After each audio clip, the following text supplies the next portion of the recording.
John Kohler with growingyourgreens.com. Today we have another exciting episode for you. Today I'm here in Puerto Rico, and actually I'm in a very cool place, a place that you guys definitely want to put on your to-visit list one of these days, maybe even during one of their amazing permaculture programs. We're here at the Caribbean Agroforestry Institute, and yes, this is an institute. This is where they teach the permaculture and agroforestry, and actually don't just teach it, they actually do it. And the cool thing is, being here today, this is literally the ground floor of when they're just starting their project. They have been on this land for approximately 1 year now, and they have been hard at work putting in roads, putting in swimming ponds, putting in camping sites, putting in all the infrastructure, the solar, the water, and even more importantly than building a house is actually building the gardens so they can feed people and, more importantly, teach people about eating the amazing locally grown food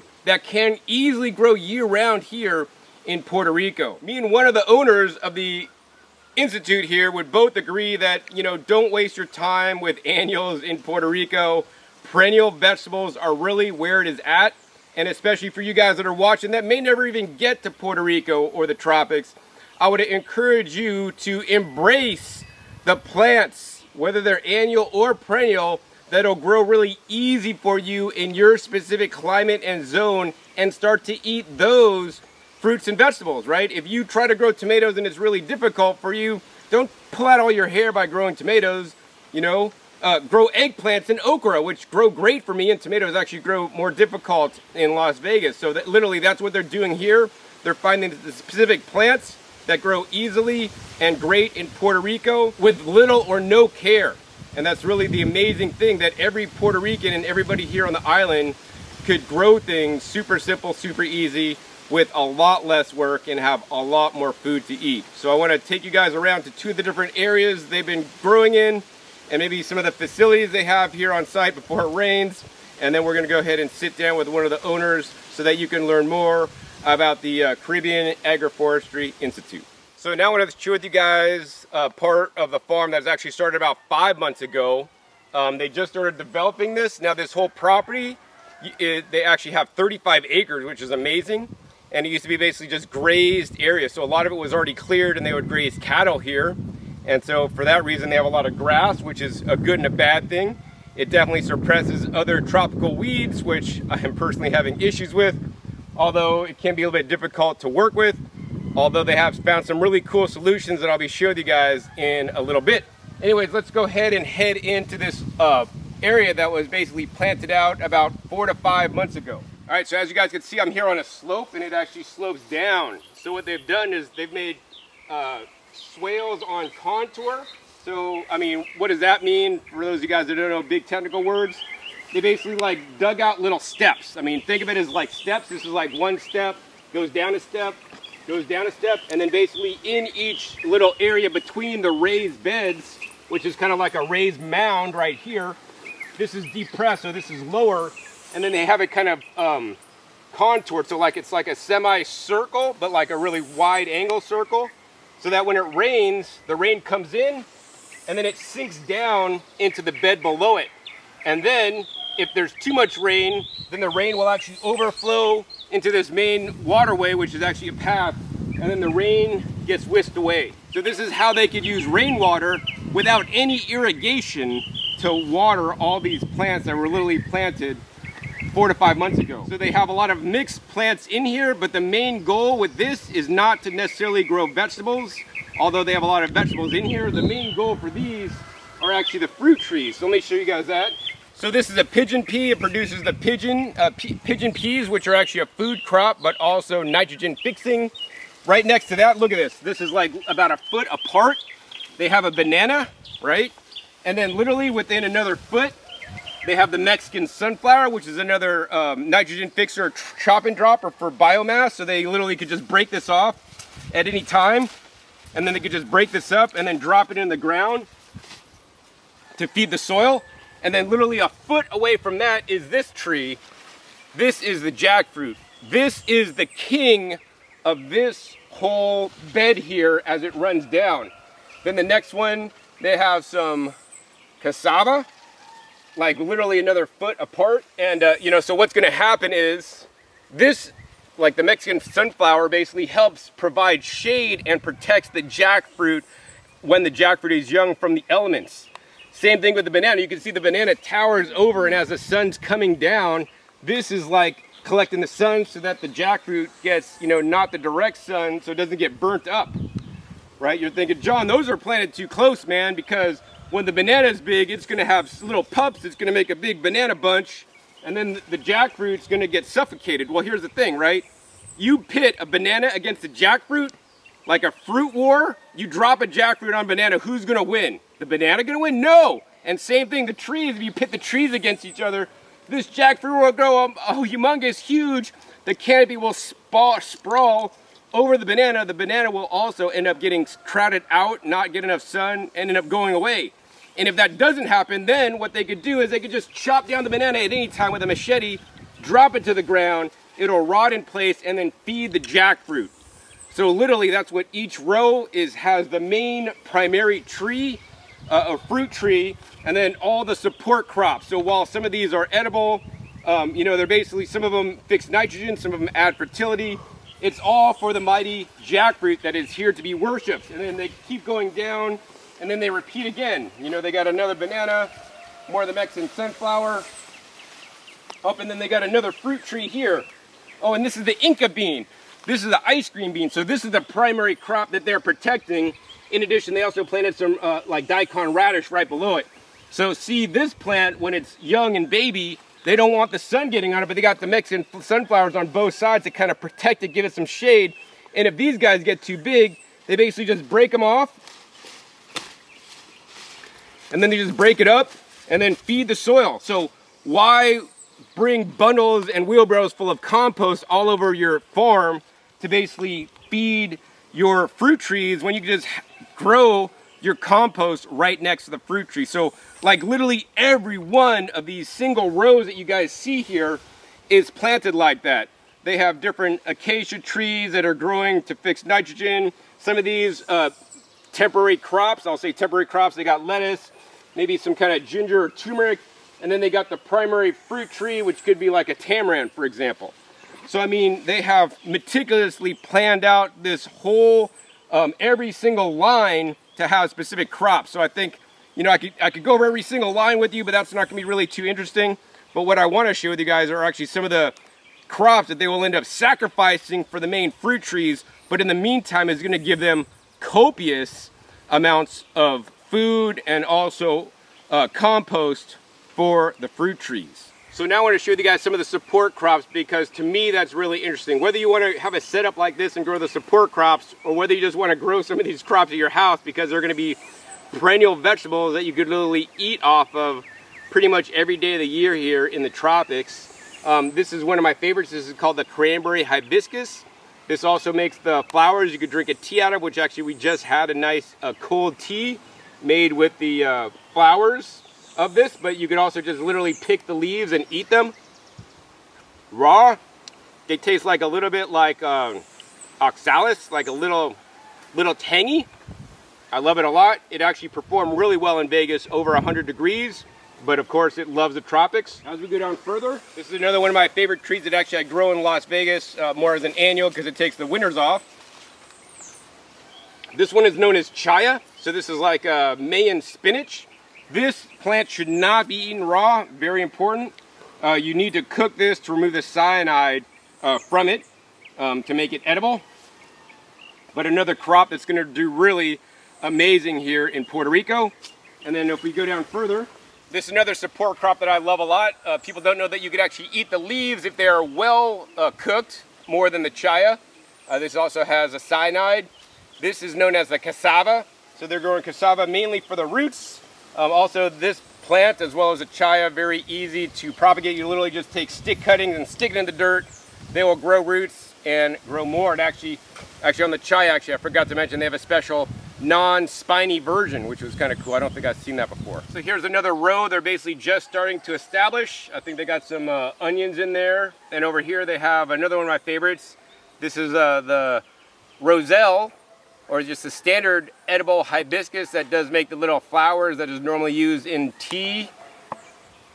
And so this is another crop that's going to do really amazing down here. It's actually a lot of people locally actually grow. So another plant they're growing is a comfrey, and Stephanie, that we went on a nice tour with, is an herbalist actually. So comfrey is a really important herb to use, also a great chop and drop plant to add nutrients to your plants. You know, and here's the tree that is the fruit tree that is the main goal of this row. And they got the comfrey as one of the main support crops right next to it. So here's another row that they literally recently just got planted in. I guess the primary goal in this row at present time are these, which are papayas, which actually we had some green papaya salad, which is delicious for lunch here. But the support plants, this is really cool what they're doing. They got the katuk, which is an amazing edible leafy green. They actually taste like peanut butter. According to my friend Paul Neeson, I will say they have a nice peanutty flavor. These are quite small, quite delicate. But in addition, they're also planting the edible hibiscus or the roselle next to it, as well as eggplants. So they're trying some eggplants here. This looks like it might have some mite damage to me. Also, they got some corn down there. The other cool thing is another one of their main crops down here is actually the sweet potato. They have several varieties of sweet potatoes, including a local native sweet potato that tends to be more resistant to some of the creatures down here. But yeah, sweet potatoes is one of their primary crops, and their goal is to grow the sweet potatoes and just dig up 5-foot sections as they need them and eat them on demand instead of actually just trying to dig up the whole crop and then storing them. I mean, I always encourage you guys not to harvest your food until you're gonna wanna eat it. That way you're gonna have the freshest, highest quality food with the most nutrition that's still alive and has life force. So the cool thing is, on this trip, I've learned about so many cool new plants. Actually, I did not know. Stephanie is a literally plant collector, and also she's a person connector. But you know, one of the things she's trying to do is really create a biodiversity bank here with all different varieties of different plants, so we have a safe space for them. I mean, because some of these plants are disappearing. So this plant may not look super exciting. This is actually a lemongrass, and you're like, John, I got lemongrass. There's like an Indian lemongrass, an Asian lemongrass, but this is actually a Puerto Rican local style lemongrass that actually has bigger bulbs on it, because I've always hated how I grow lemongrass and there's like a small little bulb, which is normally the part used. And this actually has big bulbs, and this is the only variety she's been propagating.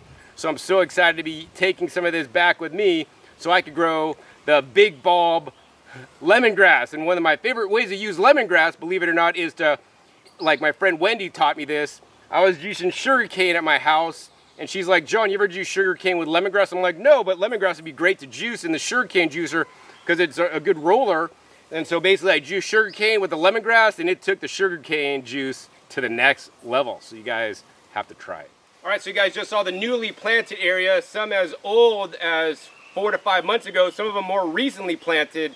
Now I want to show you guys actually the first garden area they put in when they moved on property, which is approximately 1 year ago now.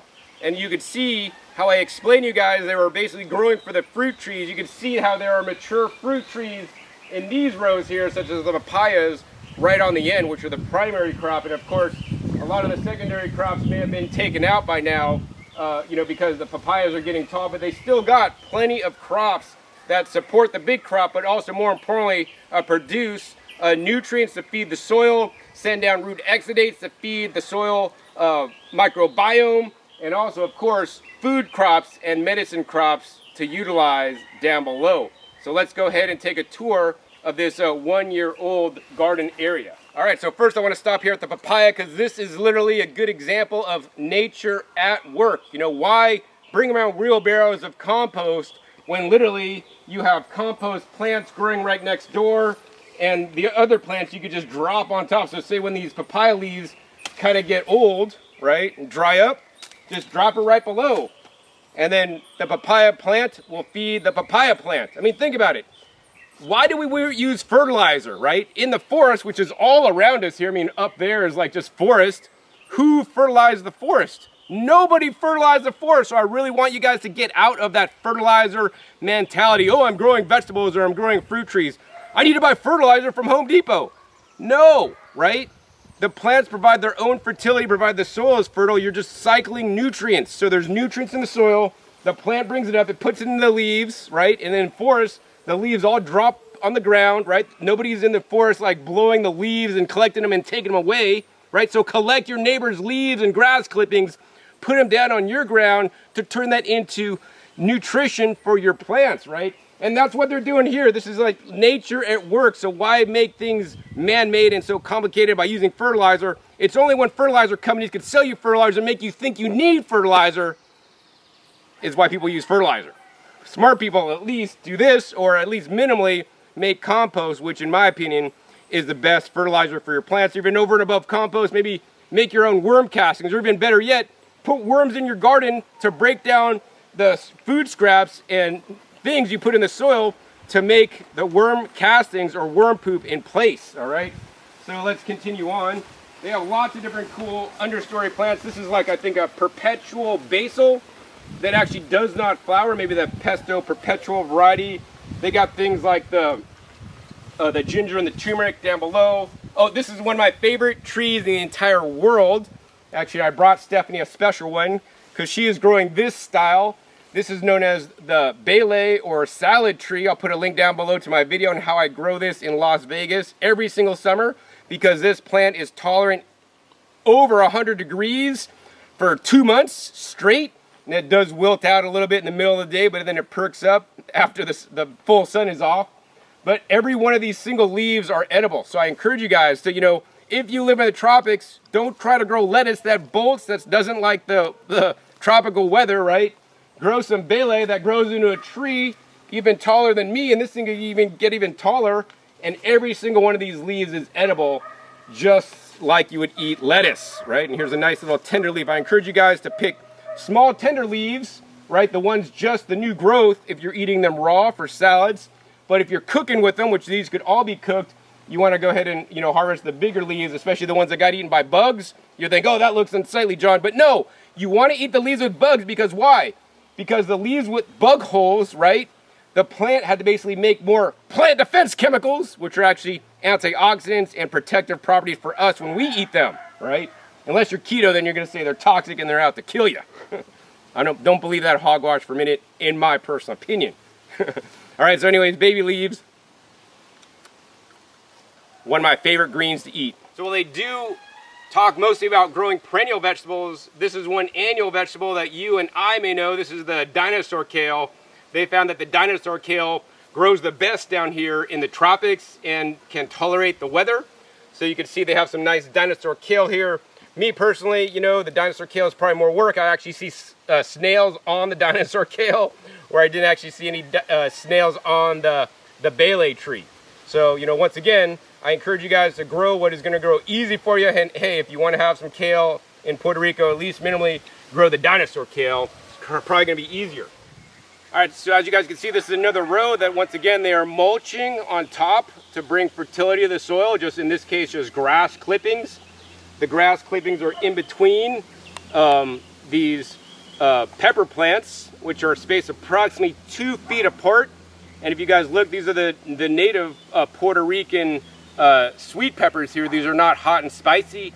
And they basically, she could have peppers like literally year round here. There's always a few peppers on each plant to harvest ripe.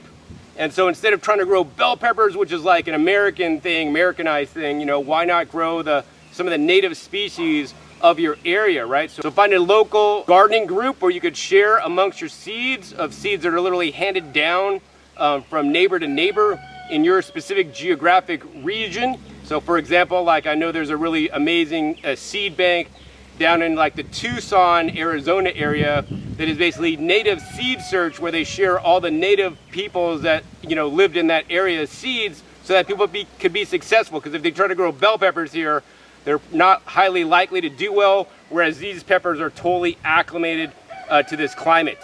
They haven't had a large amount of success growing just tomatoes here, aside from the orange pear tomatoes, and also, of course, the famous Florida Everglades tomatoes are two tomatoes that grow well here, although they may be able to grow in other areas of Puerto Rico, of course. But yeah, I always encourage you guys, grow what's easy and trade with your neighbors for crops that are harder.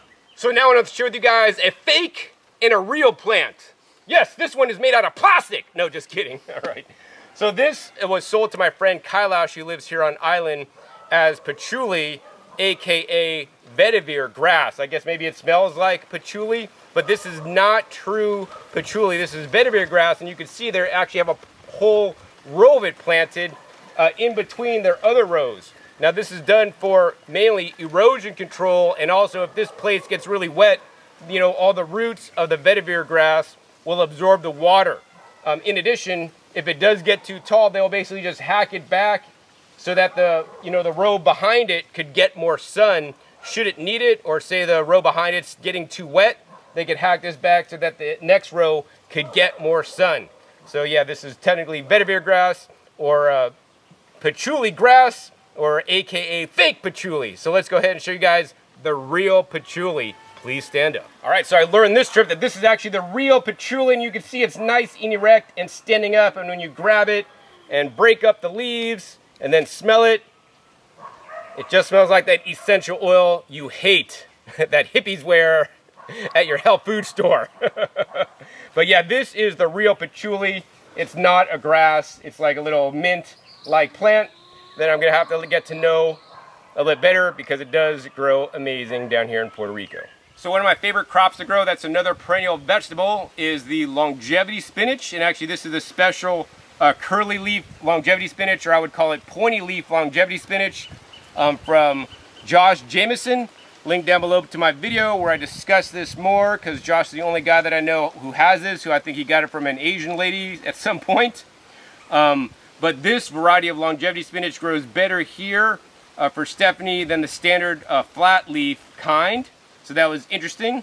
But also too, I mean, I know some of these sometimes may not like full sun, and also it depends on how much water you give it. So my preference would probably be to plant this in a place that probably gets a bit more moisture instead of less, and maybe it'll perform better. So one of the most amazing things, and actually least amazing things about this property, is that it was basically grazing land. So it had all this grass here, and you guys could see the grass here is kind of nice because you could walk barefoot on it.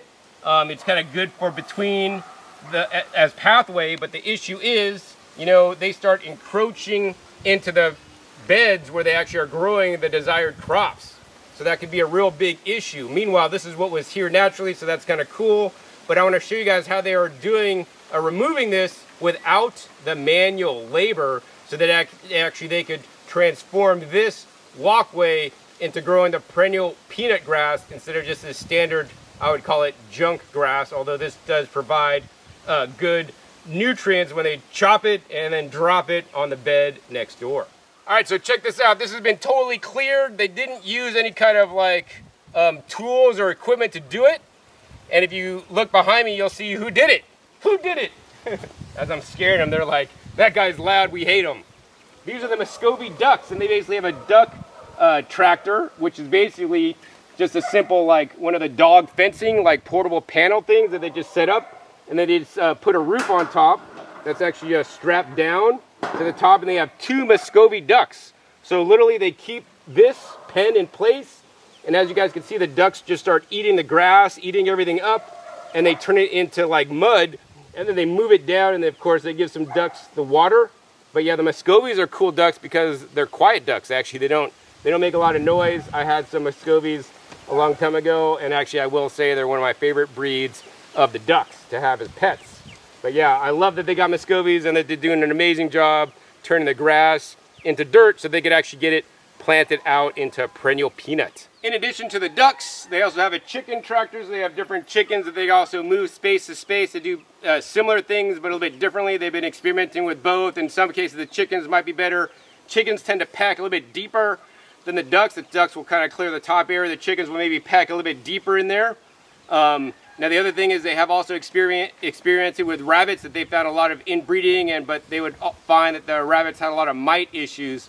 So they kind of cleared from the rabbits, and are currently working with the chickens and ducks as the best on-property weed eaters and compost makers. All right, so while some of the garden beds are really cool, probably the most important area of this whole place, in my opinion, is the nursery. So have Stephanie or whoever give you guys a tour of the nursery and all the cool plants she has. I mean, she told me some of the cool plants, but really she goes out and speaks with many local people, botanists, people that have gone around to different areas of Puerto Rico and talked to some of the elders and have collected rare species and crops and learned their traditional uses and then brought them back here so that their story and their genetics can stay alive. So let's head in and check out if I could see any cool things in this little nursery here. So this nursery is where a lot of the plants that actually end up in the main rows start out with. Currently they just got done planting a whole session, so they're kind of like restarting. But you can see they just have all different kinds of different plants, many of which are labeled up. See, here's a whole bunch of CISO spinach that were all propagated from cuttings. So like literally they just put it in these little plug packs, and now they have a whole, they could plant a whole row of the CISO or Brazilian spinach, something I should have highlighted also earlier. Here's another way they do the Brazilian spinach right here, and here's some of the Gynera.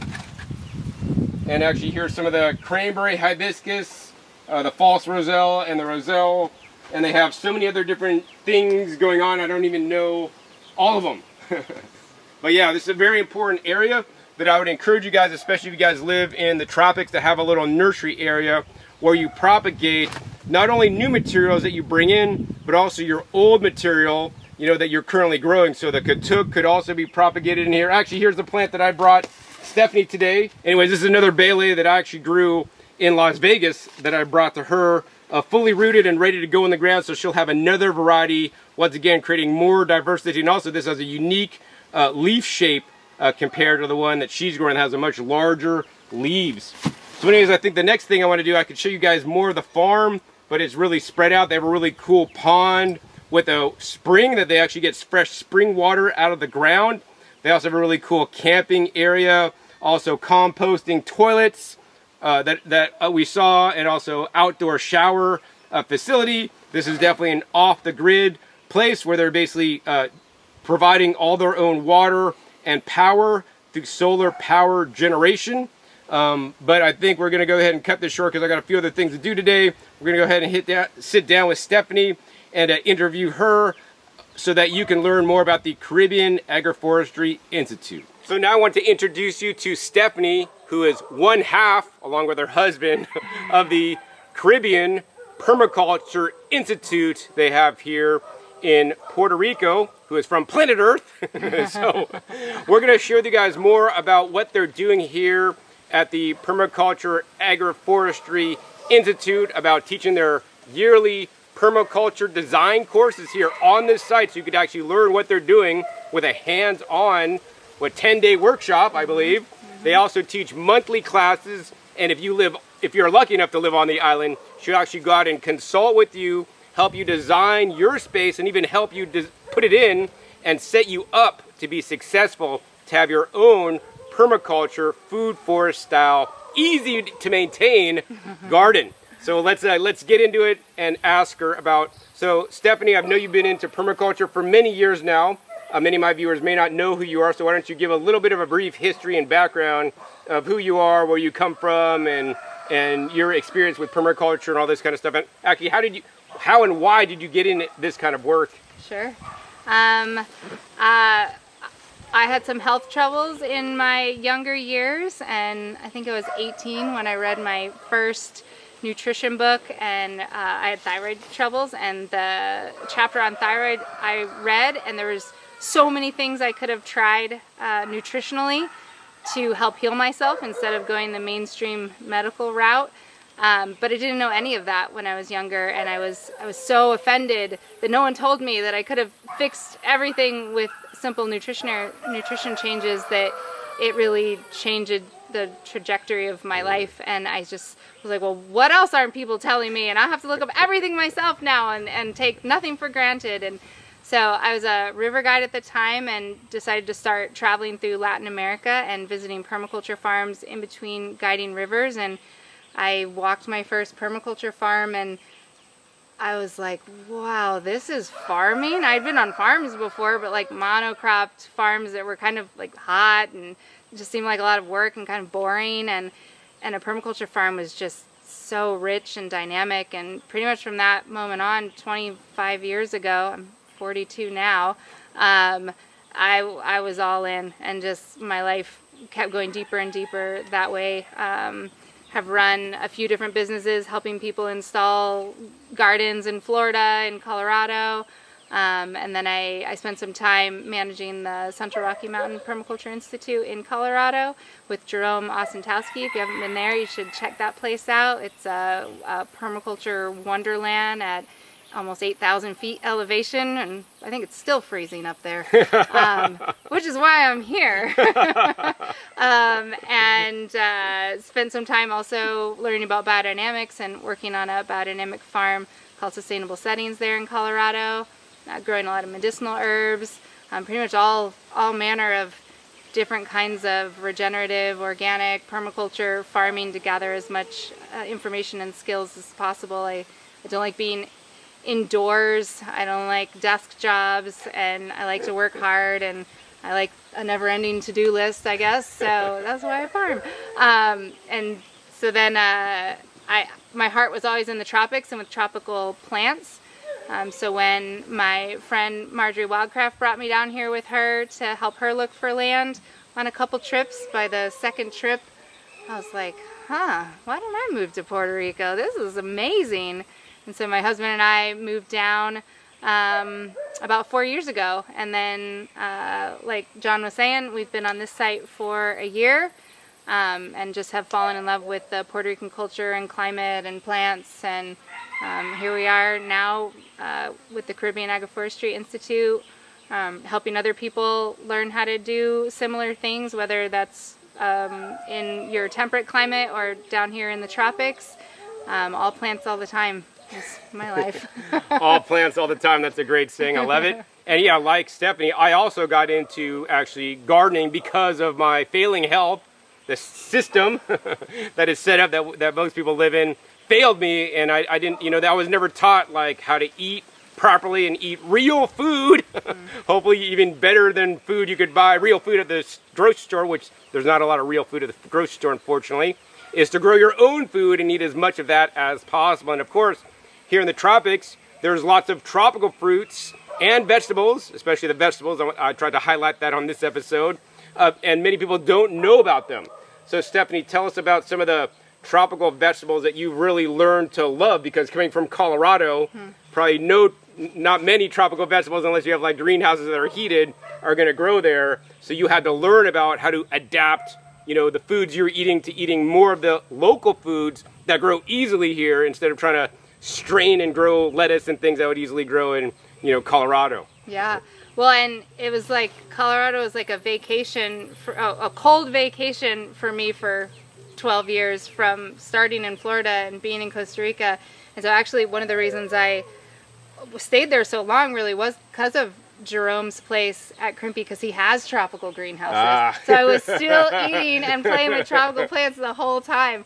But it's incredible, the diversity of perennial vegetables that grow in the tropics. And there's that great book by Eric Tonesmeyer, the Perennial Vegetables book, and I remember I bought that in Colorado, and I was like, I can't grow that, I can't grow that, I can't grow that. I went through the same thing. And then I got down here, I was like, yes, yes, yes. So like, I know that we have connected over Bele spinach, over katuk, over chaya, over Brazilian spinach and longevity spinach, and just, they call them spinaches, but they're not spinach, but they're so nutritious. They're so abundant. They have like no pest problems, no disease problems. They grow themselves, and they're much more nutritious than a lot of our cultivated European vegetables are. And one of the best parts, you can pick them, most of them, while standing up, and so you don't have to bend over.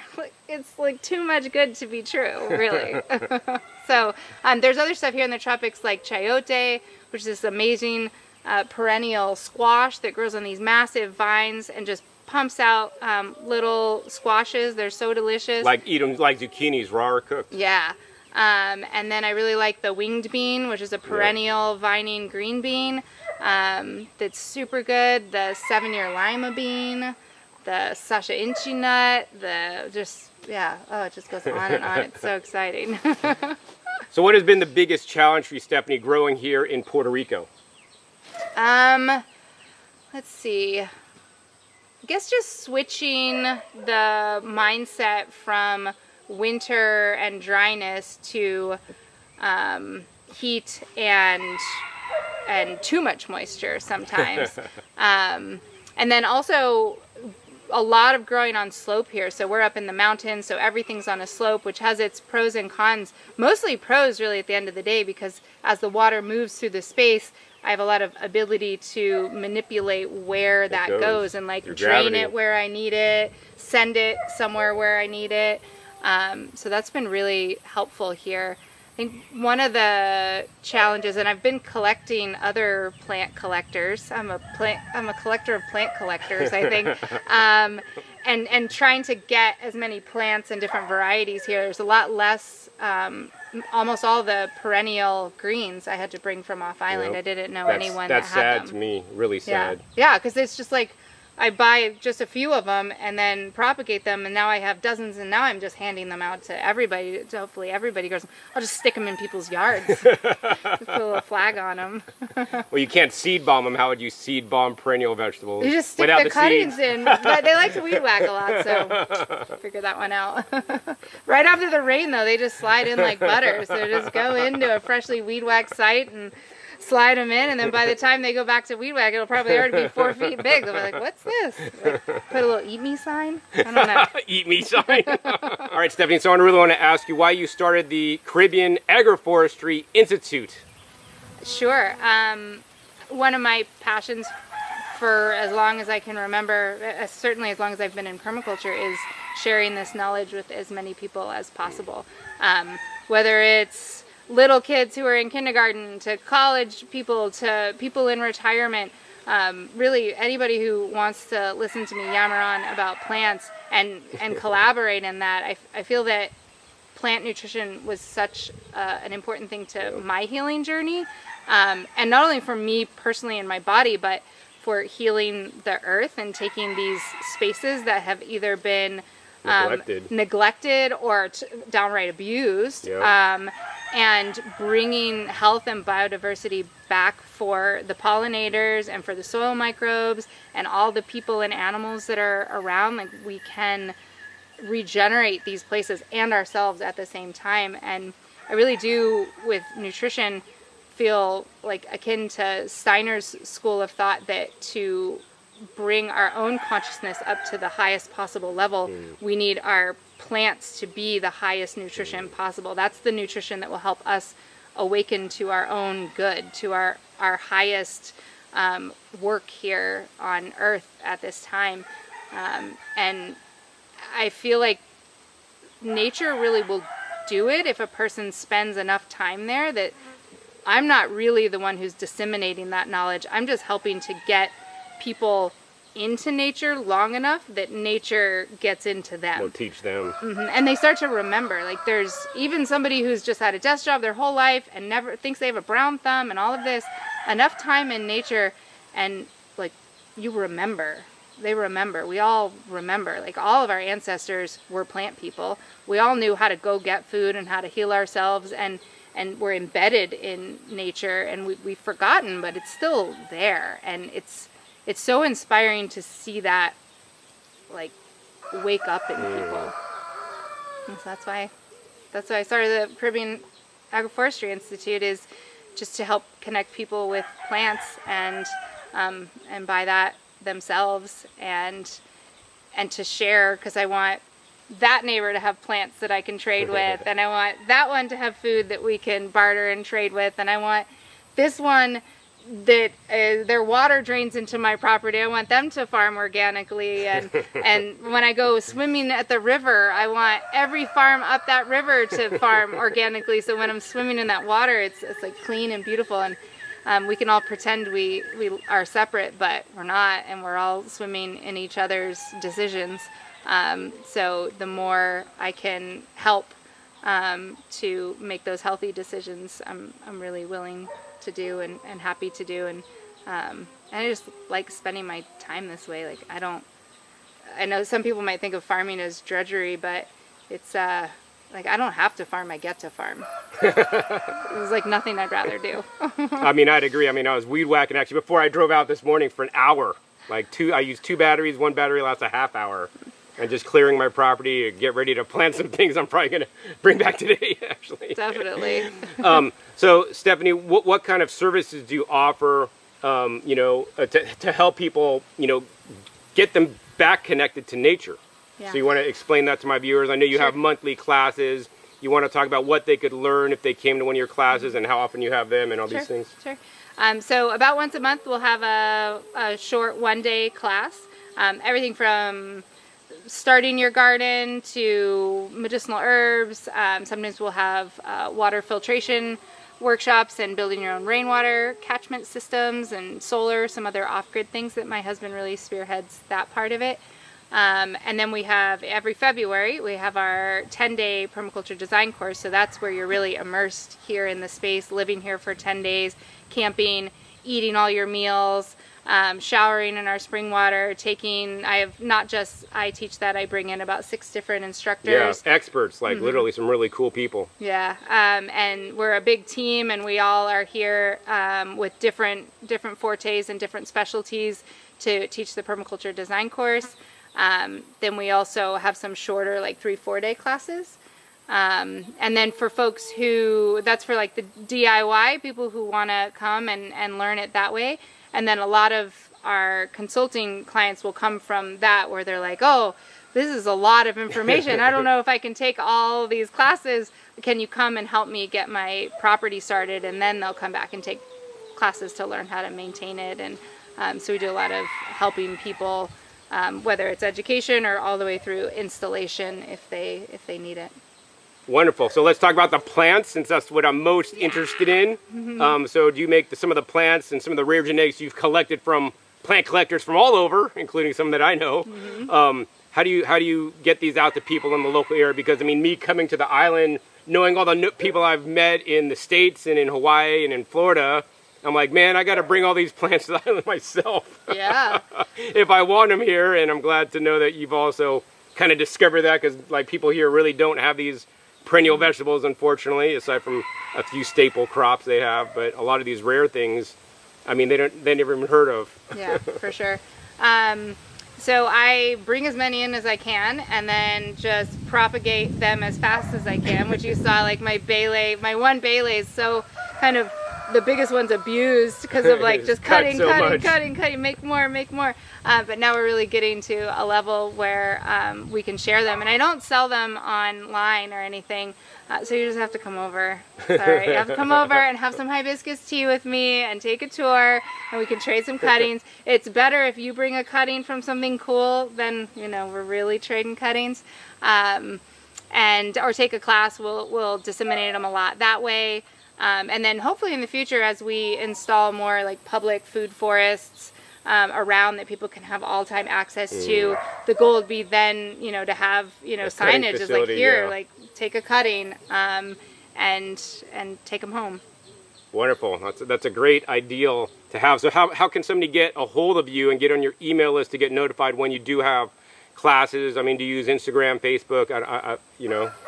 How should everybody follow you and support you? And I know you have a nonprofit, actually, so you want to discuss that real quick before we talk about the that's contact and how people could support you if they really believe in your mission, your work to, get this information out to more people. Thank you. The Caribbean Agroforestry Institute is a nonprofit, so we do take donations. We also, so you can go to the CaribbeanAgroforestry.org is our website. I've been like social media resistant, and everybody who comes over is like, you have to do something, you have to do some social media. I'm like, oh, well, no, I don't want to, because I don't want to look at a computer for very long.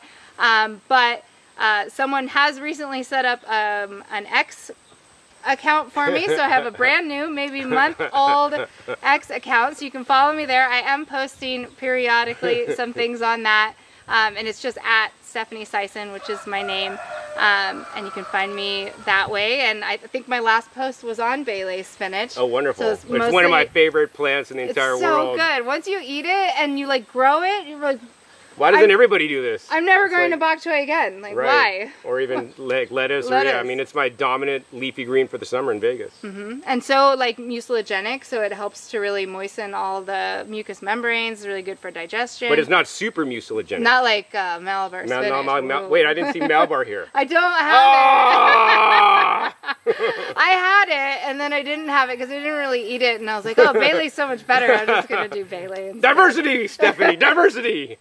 I need more trellises. Help me build more trellises. Grow more bamboo. Oh, I have some bamboo. You see my bamboo trellises over there? All right, so you use X and then your website, Yep. and then do you have like an email list that they can sign up for? Yep. When you go to the website, CaribbeanAgroforestry.org, there'll be a pop-up so you can sign up for our newsletter. Do it once a month, maybe once every 3 months, and it'll have some plant spotlight. I love medicinal herbs, so there'll be a medicinal herbs spotlight, as well as whatever we're doing with courses or whatever projects we're trying to fund at the time. So you can get on the email list there. Or you can email me directly at grow@CaribbeanAgroforestry.org. All right, wonderful. I'll put all the links down to her website, her X, and her email address down below so you can get in contact with her if you would love to get some of the resources that she offers, which I would encourage you guys to get. She is legit. I've checked out her entire place. She's done so much work in 1 year, and I can't wait to see what's going to happen in the future. And I'll be visiting her in future visits for sure. All right, Stephanie, so is there any last words of wisdom you'd like to share with all my viewers today before we sign off? Let's see, just keep growing, and you know, a green thumb only turns green by touching lots of plants. Yes, I would say, you know, we want to model nature, observe nature, learn from nature, and more importantly, of course, be in nature like this mountain mama is every single day. And I need to actually get back to nature myself because I've been walking around her place, and I need to get back to my place and do some gardening. Get to work with all those plants I'm giving you. Exactly. I need to get them in the ground so they survive. This is the rainy season right now, so they could be rained on and get established before the dry season, which is something I'll need to also become accustomed to.